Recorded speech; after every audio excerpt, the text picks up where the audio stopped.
मी राहणारा कायम इथं जुनी शुक्रवारीचा, आणखी नागपुरामधला सर्वात मोठा मार्केट म्हणजे हा जुनी शुक्रवारीमधला पतंग बाजार। पण ज्या वेळेसपासून या पतंग बाजारामध्ये नायलॉन चायनीज मांजा आला तेव्हापासून भरपूरसे लोक मृत्युमुखी पडले, कोणाच्या गळ्या कापल्या गेले, कोणाच्या चेहऱ्याला इजा झाली, काही लहान मुलांचा जीव गेला। आमच्या सुरुवातीपासून ध्येय हाच होता। आज आम्हाला आंदोलन करता करता 11 वर्ष झाले। या आंदोलनामध्ये पण कुठून पण यश असं मिळून नाही राहिलं आहे।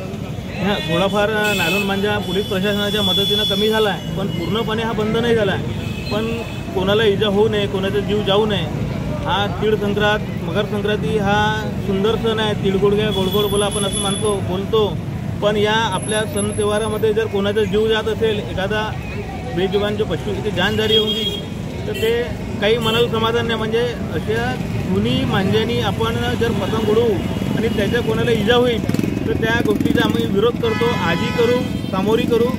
येणारा 12वा वर्ष आमच्या आंदोलनाचा राहील, तो तीव्र राहील। त्यामध्ये कोणताही आम्ही कोणाकडून पण सुनवाई करणार नाही। त्याच्यासाठी मग आम्हाला काही करावं लागेल, प्रशासनाच्या विरोधात जावं लागेल, तेही आम्ही करू। सतत बजरंगी अकॅडमी, मोहनभाऊ मित्रपरिवार सर्व आम्ही सतत 11 वर्षापासून आंदोलन करून झालं, पण यश कुठे पण नाही।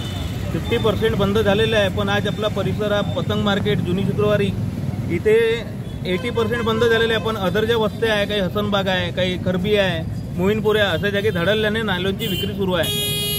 ते जर एकदा बंद झालं तर हे काही जे मृत्युमुखीचे पडणारे जे लोक आहेत त्यांचा जीव वाचेल, जे बेजुबान जे पशुपक्षी आहे त्यांचा जीव वाचेल, एवढीच विनंती आहे। ते बंद व्हायला पाहिजे, प्रशासनाने आम्ही विनंती स्वीकारला पाहिजे।